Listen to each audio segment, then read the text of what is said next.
Let's begin our day with a conversation with Mr. Ashok Vajpeyi, Srimati Nabanita Devsen, and Mr. K. Satchidanandan on the beauty of poetry.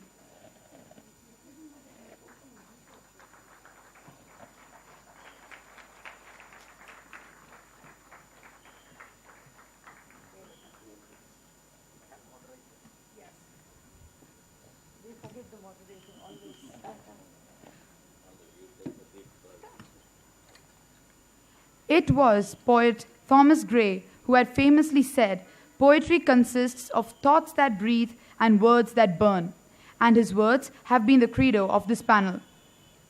Shri Ashok Vajpeyi is a Hindi poet critic, translator, editor, and culture activist, and is a major cultural figure of India. With more than 13 books of poetry, 10 of criticism in Hindi, and 4 books on art in English to his credit, he is widely recognized as an outstanding promoter of culture and an innovative institution builder. At present, he is the executive trustee of the Raza Foundation, New Delhi. Shri K. Satchidanandan has 23 collections of his poetry in 18 languages, including English, Irish, Arabic, French, German, and Italian. His book, While I Write, New and Selected Poems, published by HarperCollins, came out in 2011. He has won 27 literary awards, including the Knighthood of the Order of Merit from the Government of Italy and India-Poland Friendship Medal from the Government of Poland. A film on him, Summer Rain, was released in 2007. Srimati Nabanita Devsen is a major creative writer in India and an academic of international recognition.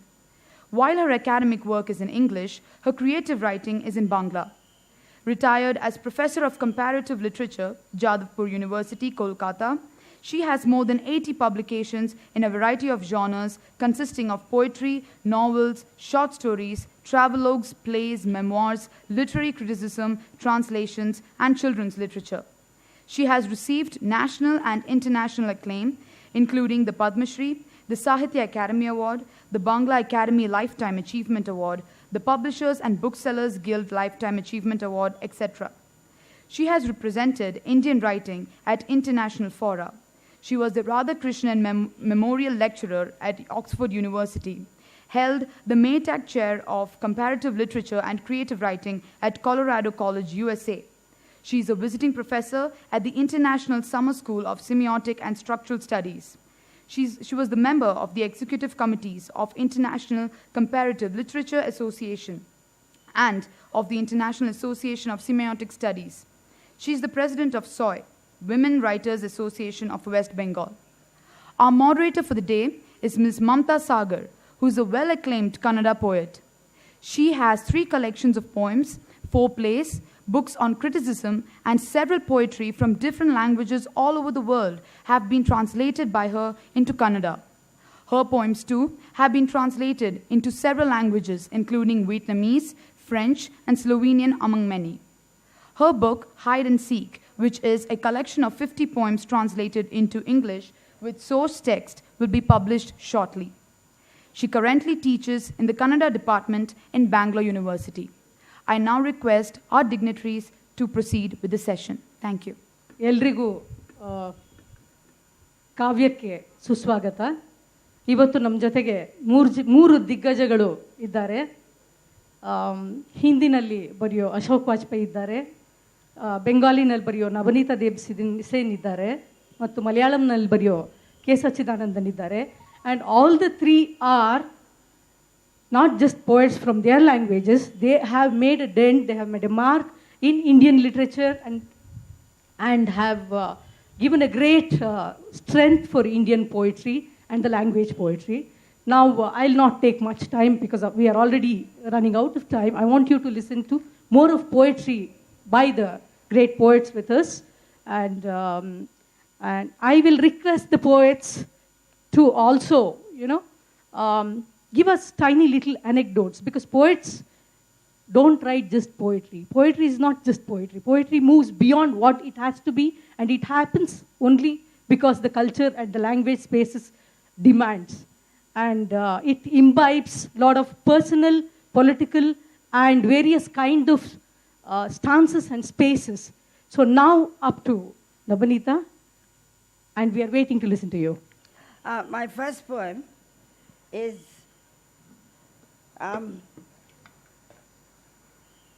called Manasa Gangotri. চুলের মধ্যে chewing gum হয়ে আটকে আছে 14 বছর বয়স, করতলে কৈশোর, ভুরু বেয়ে গলে পড়ছে চাঁদের মোম, যোগফল শূন্য। স্বপ্নের সঙ্গে স্বপ্নের যোগফল শূন্য, যেমন বাতাসের সঙ্গে শিশিরের। চোখের ভেতর চোখ জুড়ে চোখ জোড়া, ধুলোয় বিছানো শ্যাম অঞ্চলে দাঁড়াও হে নাথ। একে কি ভালো বলবো, একে কি বাসনা বলবো? মাথার ভেতরে এই অরণ্য প্রান্তর, বুকের ভেতরে এই 60 মাইল নির্জন নির্জান মঞ্জরিত শালবিথি, চোয়ালের ভিতরে পর্বত, গলার গভীরে বালিয়াড়ি, মাথার মধ্যে জলপ্রপাত, বুকের ভেতরে বুক জোড়া মাঠ, চোখের ভেতরে চোখ জোড়া চাঁদ, নখাগ্রে নক্ষত্র রাজি, 5 আঙুলে করতলে পঞ্চনদে মুষ্টিবদ্ধ কৈশোরের কান্না ঝরে পড়ে মুক্তিহীন। Now the English translation of Manasa Gangotri, I could not find a translation for it. I call it 14, and you can tell how the translations suffer. Because Manasa Gangotri, my source of mind Ganges, sounds terrible. But 14, it could be called 14. It's all about 14 years. 14 sticks to my hair like a blob of chewing gum. Adolescence in my palms, moon wax trickling over my brow, sum total 0. Dream upon dream, sum total 0, like adding dew to the wind. The green mantle, this green mantle, inside my eyes, filling my eyes, covering my eyes, spread out on the dust, this green mantle. Step on it for a moment, won't you? Should I call it love? Should I call it longing? Inside my head, these dark forests.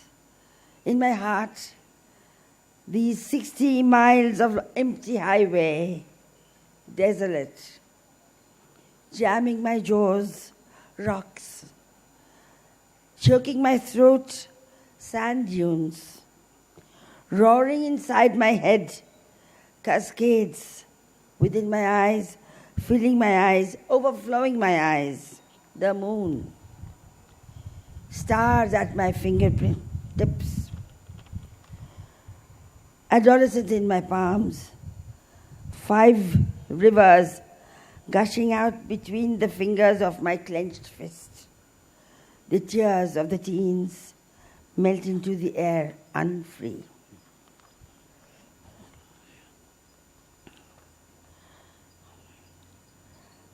This is called Winter 1971. It's about, it was written after I had visited a camp, refugee camp, when the Bangladeshis were coming in. So this was written at that time. It's called Sheet Jor. I'll read only the English one. Spread out upon the floor, we warm our limbs under Oxfam blankets, unfamiliar but warmth-giving. Stray kitten-like, we shiver in the hailstorm. By the way, this is about the women, young women and women who were stranded. Stray kitten-like, we shiver in the hailstorm. We dream of the rippling yellow rice fields, the lake mirroring brass pitchers, engoldened upon soft, slender waists and high heads by an admiring sun. Cringing, we hide our scars under strange pubic hair. We dream of laughing brown faces, thrown skywards, bearing white teeth between polished mahogany, clinging to unfamiliar bodies. Under donated blankets, we wait for the last gust of wind. This poem is called Antara. It is about my first daughter, first child.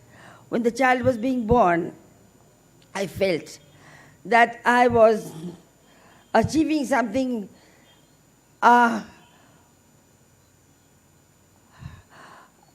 which was achieved by the earth, this planet. It took millions of years to change the fish into the mammal. But I have taken only 10 months, 9 months. And so I felt great. So it's called Antara. Antara, rising from primordial waters as the first sun, forever new, forever old, you made me a universe. History and prehistory filed through me, hand in hand, in gradual evolution, Antara. Because of you, I've earned the right to enter the tenfold halls of my foremothers. Clutching your baby hand in my fist, I hold the future in my death forever. Antara, in an instant you filled all time. By your grace today, by your grace, I am coeval with the earth today. It's for all mothers. How much more time do you have? 2 more poems? Okay. So I read a poem called Amake Tobe Grohon Koro Kolkata. We used to live abroad for many, many years. Many years. Whenever I came back home, whenever we came back home, our friends and relatives said, why don't you come and live in Kolkata? It's a perfectly all right place. Why do you have to live across the ocean in all kinds of terrible places? There's no need. Come and stay where we are. Come and live with us. My in-laws and my parents, family, all my friends would say that. Then there was a time when my marriage broke and I had to come back. These were days when too many marriages did not break. And it was very embarrassing for each one who knew me, for the family and friends who loved me so much, felt very embarrassed, and this is about them and me. It's called Return of the Dead. Receive me then, Calcutta. I'm your first love, your childhood sweetheart. Here I am, an aborted mother. I've brought the ocean with me instead. My arms are empty, yes, but my breasts are heavy, overflowing with wasted milk. Look at the fathomless salt water. Come look at me then. Virginity glows upon my brows again. Naked as the setting sun. Touch me, Calcutta. My newborn flesh belongs to you now. Receive me in your waiting arms. Your loneliness is over. Your prayers were heard. I've returned just as you would have liked me to. Why this stunned silence then? Lift up your chin. Meet my eyes. Don't shift your eyes. Speak to me. Here she is, returned from the dead, as you had wished. Look at my eyes. I'm she, your old flame, Calcutta, your world of passion, your very own Nabanita. Thank you.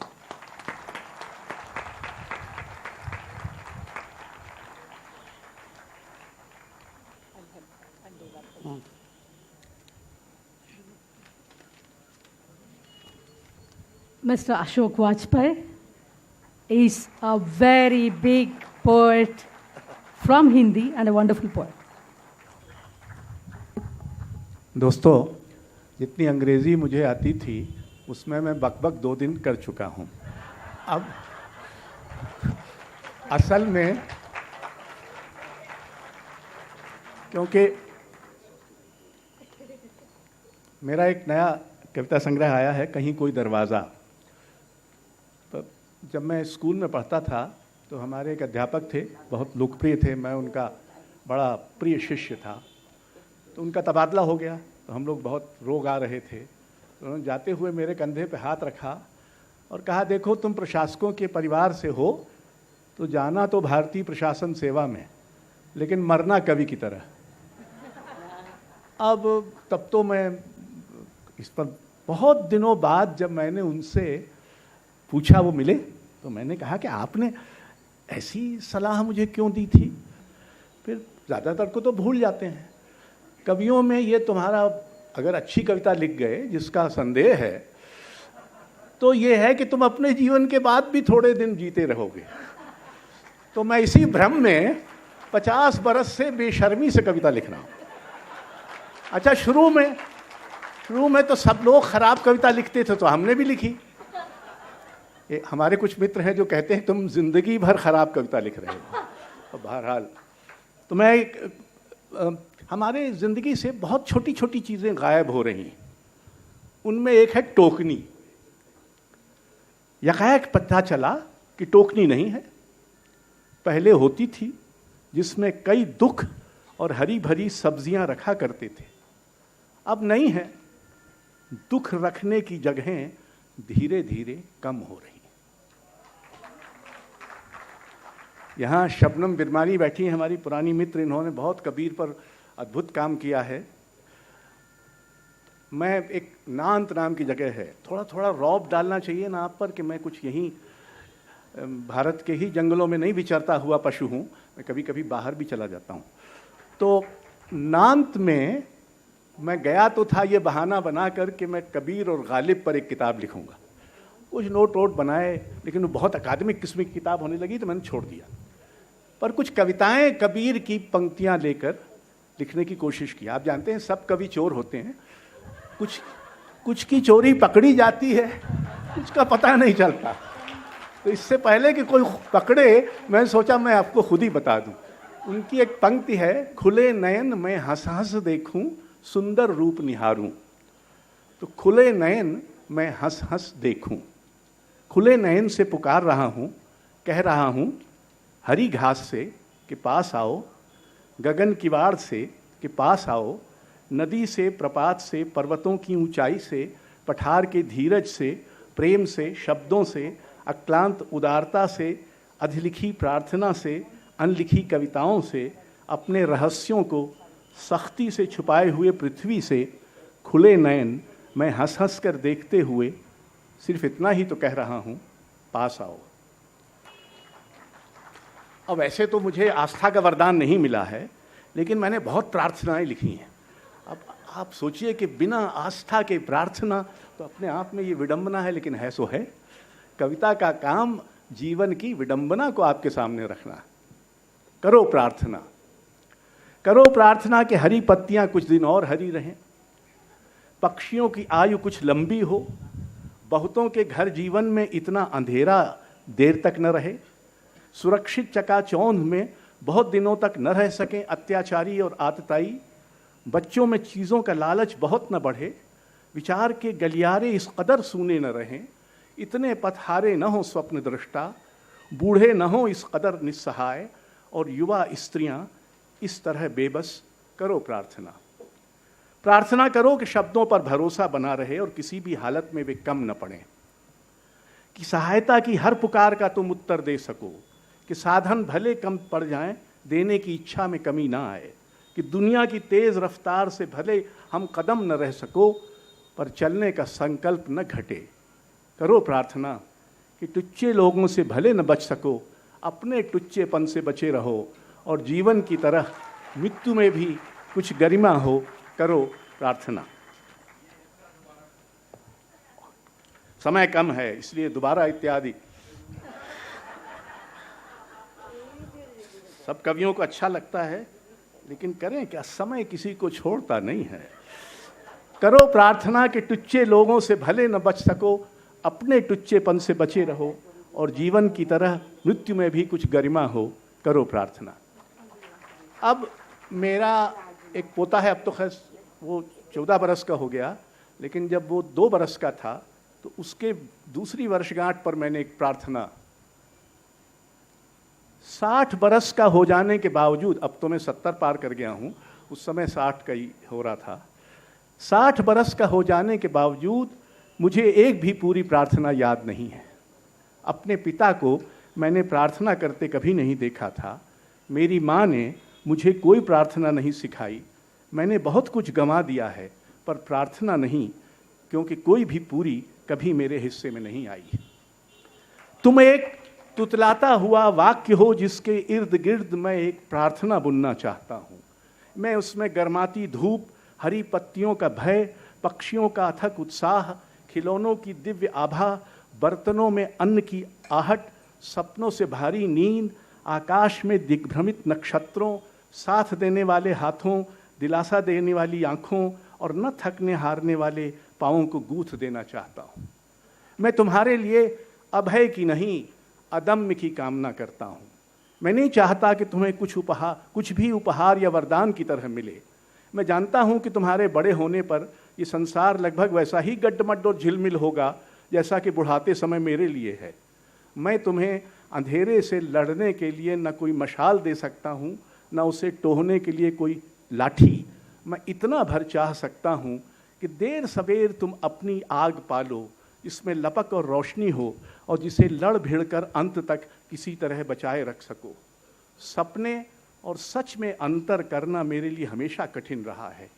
शायद ये भेद तुम जिंदगी में जल्दी कर पाओ, पर चाहता मैं यही हूँ कि शुरू को आखिर तक ले जाने वाली डोर सपने की ही हो, भले सच में बिंधी हुई।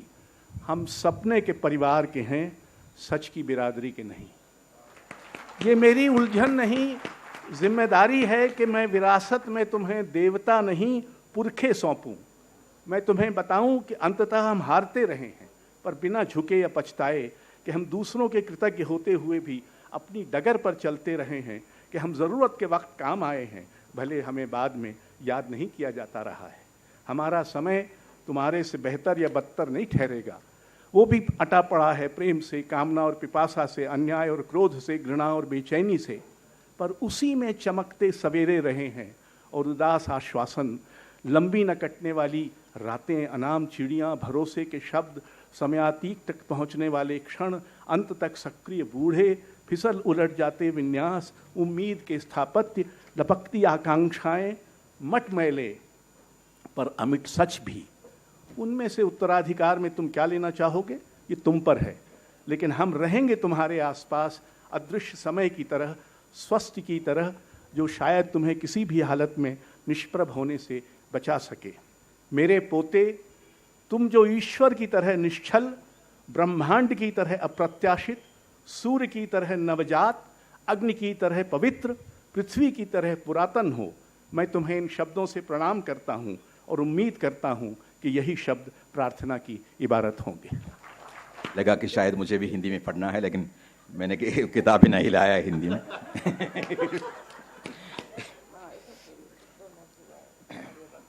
इटालियन में पढ़िए। Yeah. I have a poem called Mad. I've always felt I understand the so-called mad people much better than the so-called sane people.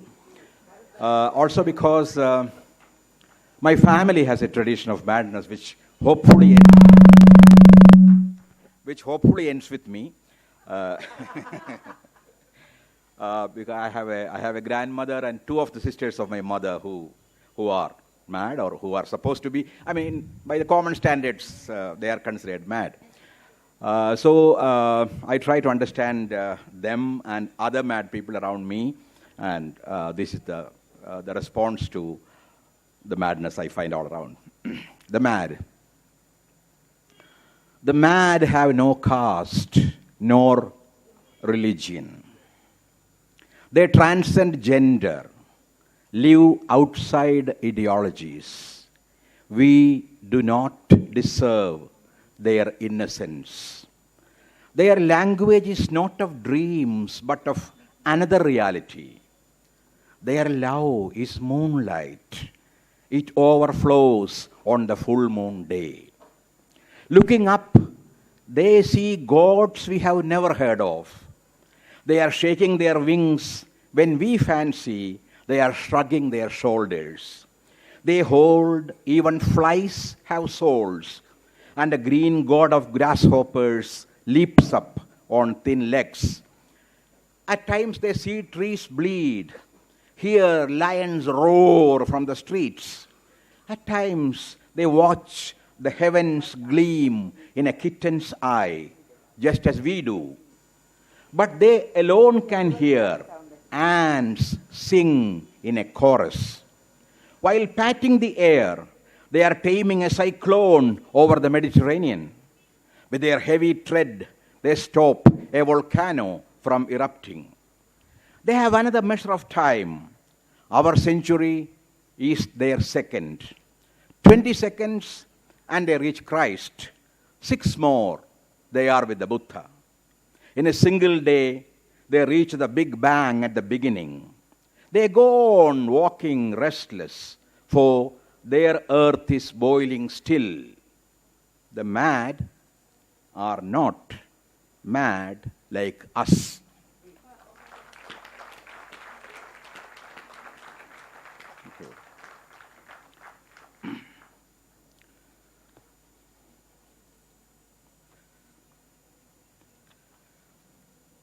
Stammer. I read this poem also because it has something to do with Bangalore. Because the first response I got to this poem was from Bangalore, from a speech therapist, who told me that she was using this poem in her speech therapy.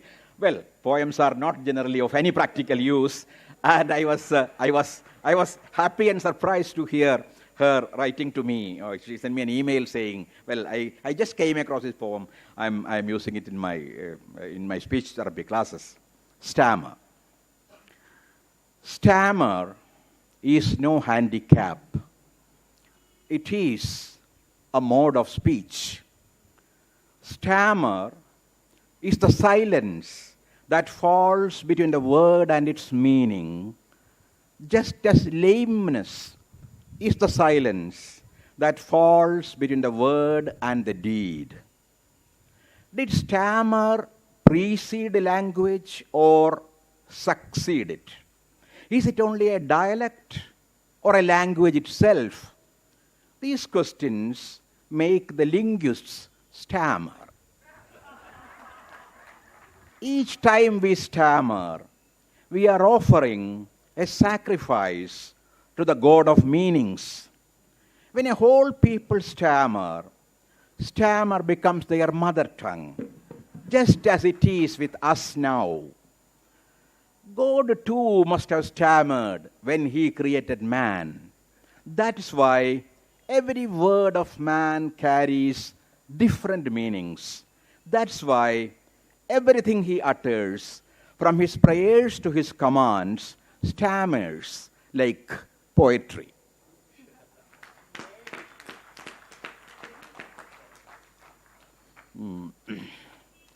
Burnt poems is a more recent poem. See, in our home, I remember my sister fell in love with somebody and she gave him a love letter. And my father's first response was to tear the letter. And he got it back from him, tore it and offered it to the fire. And this happens, as you know, in many Indian homes. So the poem comes from that. Of course, I'm making a lot of reference to women poets in the course of the poem, to Sylvia Plath, to Anna Hamatova, to Kamala Das, Andal, Mahadevi Akka, Wiswawa Szymborska, and finally Sappho. Burnt poems. I am a half-burned poem. Yes, you guessed right, a girl's love poem. Girls' love poems have seldom escaped fire.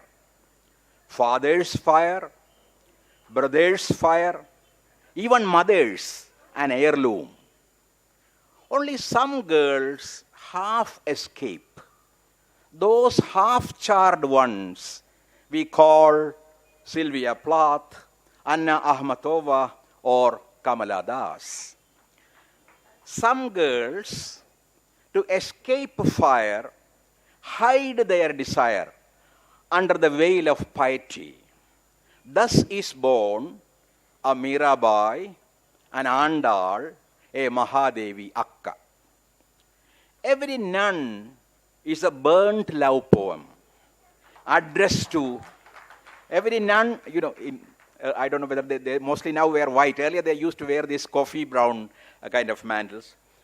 Every nun is a burnt love poem addressed to the ever young Jesus. Rarely, very rarely, one girl learns to laugh at the world with that tender affection only women are capable of. Then the world names her Wisława Szymborska.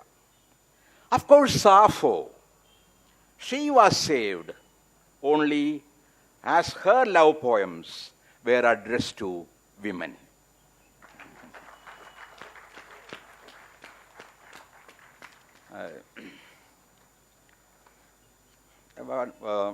I've been reading poems which are, in some sense, humorous. Let me change my mood a bit.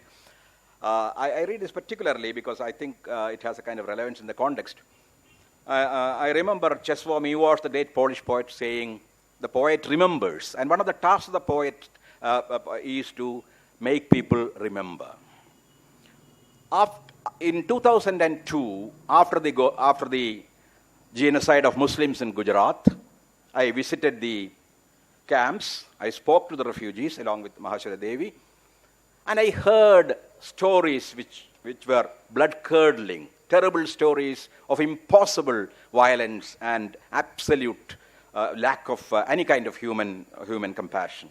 And the cruelest story I heard was that of a pregnant woman who was killed, whose womb was torn open, and the baby was taken and thrown into the fire.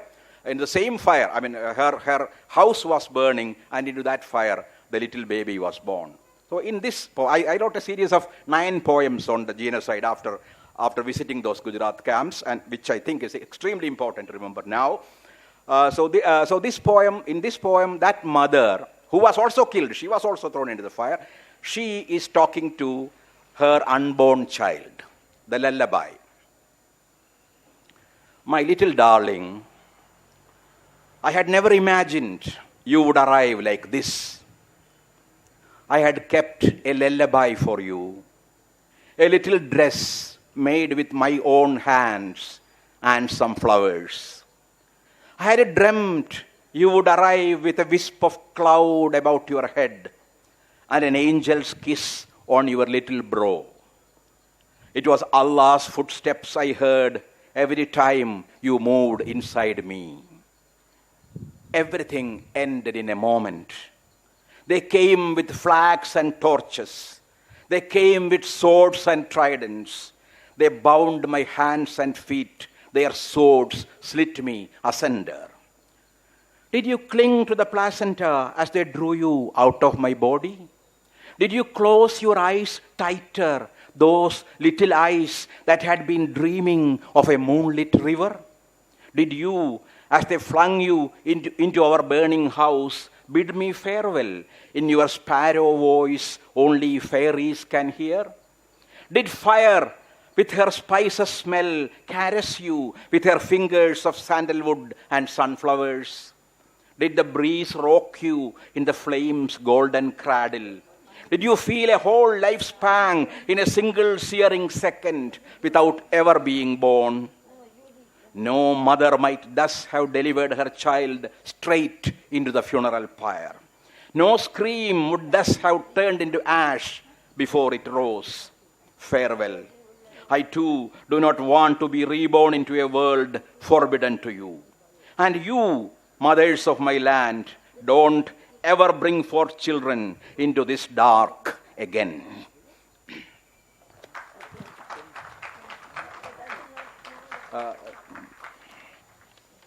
Just tell me. Yeah. It's done. Done? Okay. Yeah. I wanted to read one in Malayalam, but.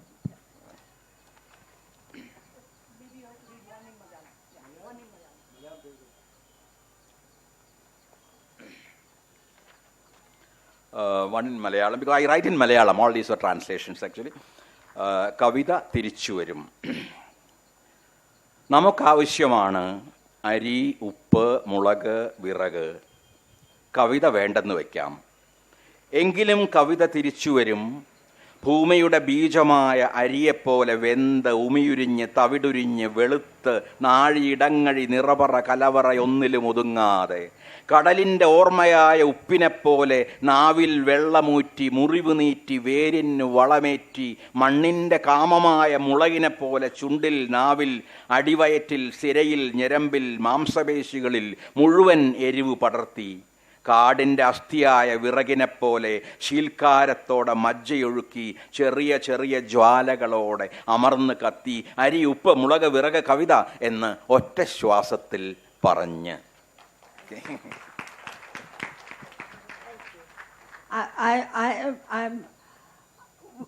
We have a very good poet among us, and I would request Mamta to read her poem. Yeah, this first poem doesn't have a translation. It's in Kannada, and later on I will read some translations in Kannada.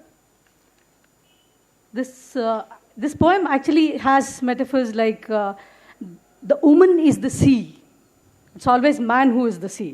In this poem, woman is the sea, and her lover is, or the friend, whoever, is music. Music wants to leave, and the sea wants to let go the music. This is the poem. Piya piya, pihu pihu. Tola tumba kadala tumbikondu jigida ಪ್ರೀತಿಯ ಆಳಕ್ಕೆ ಅಲೆ ಅಲೆ ಲಯ ತಪ್ಪಿ ಹೊಸ ರಾಗದಲ್ಲಿ ಕಡಲು ಮುಳುಗಿ ಕಡಲಲ್ಲಿ ಸೂರ್ಯ ಮುಳುಗಿ ಚಂದ್ರ ತಾರೆಗಳೆಲ್ಲ ಮುಳುಗಿ ಮುಳುಗಿ ಮೋಡಗಳು ಒಂದಕ್ಕೊಂದು ಡಿಕ್ಕಿ ಹೊಡೆದು ಕಡಲೊಡಲಲ್ಲಿ ಗುಡುಗುಡು ಗುಡುಗು ಸಿಡಿ ಸಿಡಿ ಸಿಡಿಲು ಕಡಲ ಮೈ ಮಿಂಚು ಕಡಲ ಮೈ ಮಿಂಚು ಕೈ ಬೀಸಿ ಜಟಕೆದರಿ ಹೋ ಎಂದು ನಭೋ ಮಂಡಲದ ತುಂಬ ಹಾಡ ಚೆಲ್ಲಿದವನ ಜಗದಗಲ ಮುಗಿಲಗಲ ಹೊರಟು ನಿಂತವನ ಬಳಸಿ ತಬ್ಬಿತು ಜಗ ಮುಗಿಲನ್ನೇ ತಬ್ಬಿದ ಹಾಗೆ ಕಡಲು ಕಣ್ಣ ತುಂಬ ಕಡಲ ತುಂಬಿಕೊಂಡು ಬೊಗಸೆ ತುಂಬ ಪ್ರೀತಿ ತುಂಬಿಕೊಂಡು ಕಣ್ಣ ತುಂಬ ಕಡಲ ತುಂಬಿಕೊಂಡು ಬೊಗಸೆ ತುಂಬ ಪ್ರೀತಿ ತುಂಬಿಕೊಂಡು ಮೋರ ರೂಮ್ ರೂಮ್ ಸುರದೇತ್ ಹೇ ಬಾಜತ್ ನಾಮ Tihar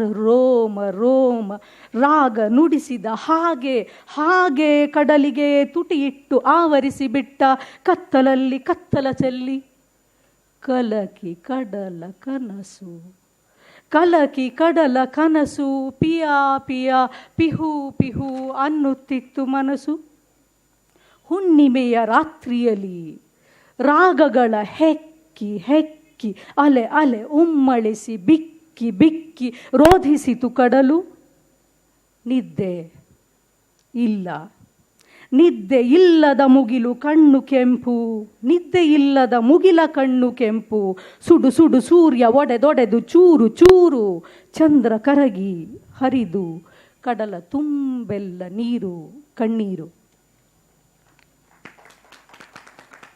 I'm reading the translation of this.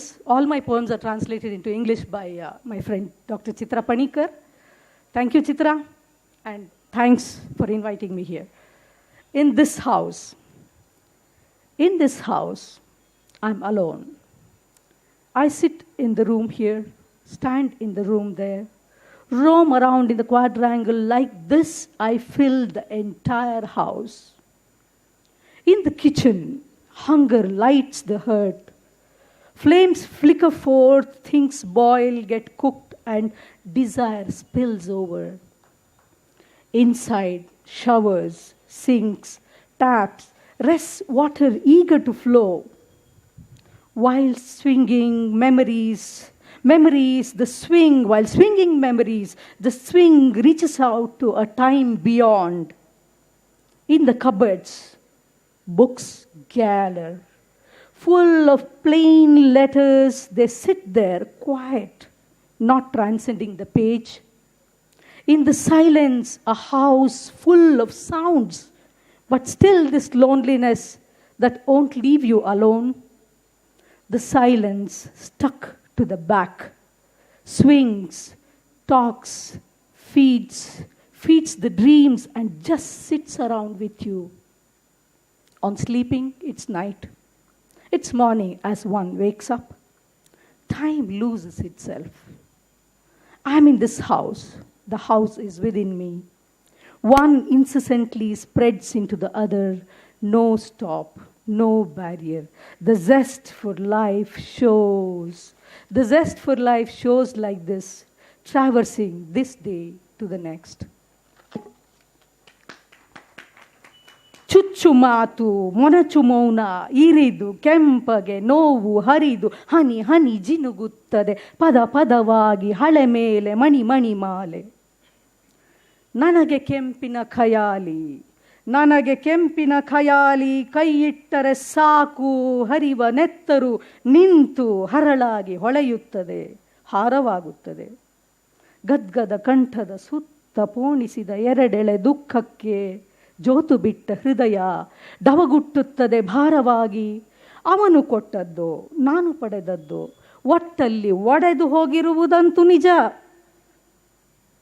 ಹನಿ ಹನಿ ಹನಿದು ಹರಳು ಗಟ್ಟಿದೆ ಕೆಂಪಗೆ ಆಯ್ದಿಟ್ಟುಕೊಂಡಿದ್ದೇನೆ ಒಂದೊಂದೇ ಒಂದೊಂದೇ ಹೀಗೆ ಎಷ್ಟೋ. I am reading the translation now.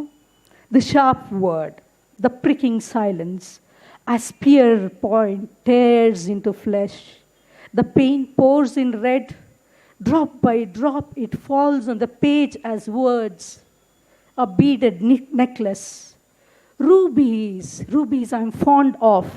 On my touch the flow of blood stops. If I wish, drops crystallizes into a necklace. This lump in my throat, around it lies sorrow. A double-layered string on which hangs my heart locket, beating with heaviness. Whether he gave or I took it, the truth is it's broken. These red drops of ruby crystals, one by one, I have collected, saved, many like this. I'll read two of my poems.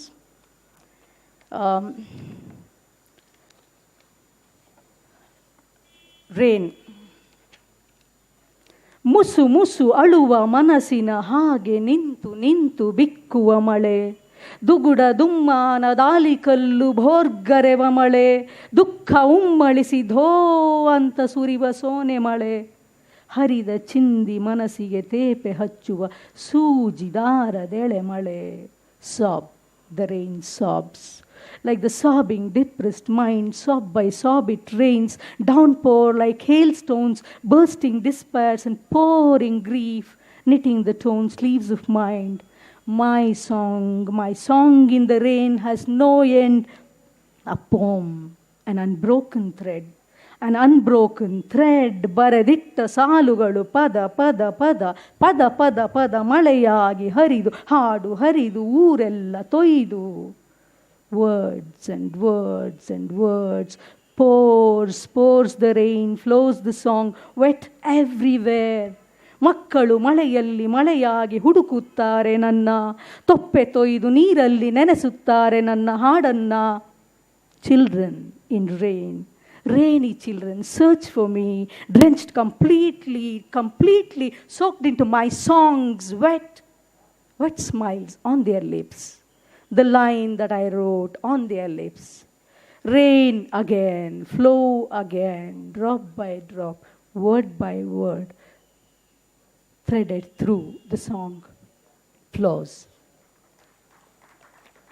And a tiny little poem with this, I would complete my reading and request all the three poets to read one poem each. in their languages or whatever they choose. ಅಮ್ಮನಿಗೆ ನಾನು ನನ್ನ ಅಮ್ಮನ ಹಾಗೆ peach ದೇಹ, ಎಲುಬು ಕಾಣುವ ಕೈ, ಕಣ್ಣ ಕೆಳಗೆ ಹರಡಿದ ಕಪ್ಪು, ಒಳಗೆ ಹೊರೆ ಹೊರೆ ದುಃಖ, ಹೊತ್ತ ಎದೆ ಭಾರ, ಹೊರಲಾರದ ಚಿಂತೆ ಮನಸ್ಸಿಗೆ ಮೇಲೊಂದು ಮುಗುಳ್ನಗೆ. ನಾನು ಥೇಟು ನನ್ನಮ್ಮನ ಹಾಗೆ, ನನ್ನ ಕಣ್ಣೊಳಗೆ ಅವಳ ಕಣ್ಣೀರು. I am exactly like my mother. Thin body, bony fingers, dark circles below the eyes. Within, a heavy heart loaded with cares, a mind beset with thoughts it can't quite carry, and on the surface, a smooth smile. I am like my mother, exactly. Her tears flow in my eyes. Thank you. And now I request, we have a little time. Mr. Ashok Vajpeyi will come and read, then Nabanita will come and read, then Sachi will read, and then we'll close the session. And let us have 3 more minutes for a response or an interaction. मैं अभी भी प्रेम कविता लिखता हूँ, जिसका एक आशय ये है कि मैं अभी भी प्रेम के लिए खुला हूँ. बहरहाल ये पुरानी कविता है. आओ जैसे अंधेरा आता है अंधेरे के पास, जैसे जल मिलता है जल से, जैसे रोशनी घुलती है रोशनी में. आओ जैसे अंधेरा आता है अंधेरे के पास, जैसे जल मिलता है जल से, जैसे रोशनी घुलती है रोशनी में. आओ मुझे पहनो जैसे वृक्ष पहनता है छाल को, जैसे पगडंडी पहनती है हरी घास को. मुझे लो जैसे अंधेरा लेता है जड़ों को, जैसे पानी लेता है चंद्रमा को, जैसे अनंत लेता है समय को. Poetry will come back.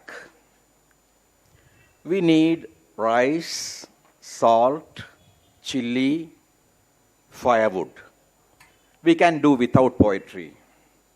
Yet poetry will come back like rice, the seed of the earth, boiled and cleaned of husk and bran, overflowing every measure, every granary and go down. Like salt, the memory of the sea, watering our mouths, burning us with pain in order to heal our wounds, nourishing our roots. Like chili, the desire of the clay, turning hot our lips, tongues, breasts, waists, veins and nerves. Like the firewood, the bones of the forest, their marrow melting, sizzling, burning slow with tiny flames, chanting in a single breath, rice, salt, chili, firewood, poetry. It's called Aranyak. This was written at a time when, just after the Naxal movement, a lot of my students were coming out of jail at that time. And this is about, okay, it's a time when the young men and women, they had already been in jail from 2 to 7 years, and they were coming out. It's a poem about violence. It's called The Jungle Story. My exile is over, mother. No more living in the jungle for me. Come, mother. Underneath this matted beard, feel the familiar face of your child. Open up your breasts, mother, and watch how the 7 streams of milk gush towards my parched tongue. Look at these feet, mother, the tiny feet where your golden bells had jingled. Look at this arm, all scarred and bloody, the very arm where you had tied your amulet when I was born. Now look at this chest, mother, where you had planted the sapling of a heart in a soft green stretch of sun, in the tangled mesh of this dark jungle, impenetrable, has grown a hidden tree with toothy leaves and sharp claws and fierce flowers. It gnaws on other hearts, a fine flesh eater. My time in the jungle is over, Mother. Now the jungle lives in me. Thank you. Thank you very much. And I know after such beautiful poems, the QA doesn't make any sense, but if you have some response or if you want to say something and ask something or 2 questions or 2 responses are allowed. Yes.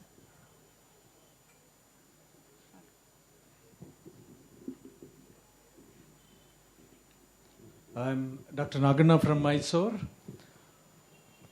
I think it was P.B. Shelley who said long back, poets are the unacknowledged legislators of the world. Now, all of you are poets.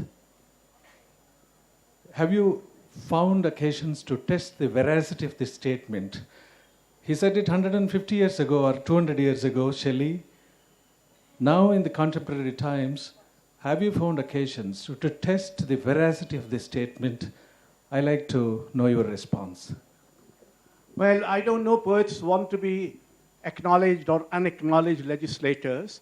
What legislatures have come to, one would not like to be there in the first place. But we remain chroniclers, perhaps, in some odd way, of the unacknowledged world. Yeah, one other response. One other question or... Well, this is for a compliment to Mamta Sagar. I do not know any word of Kannada, but the way you read out your poetry, it really was musical treat. Thanks a lot. I have taught poetry for 45 years, professor of English in Indore, but never such a verbal music as full-throated ease.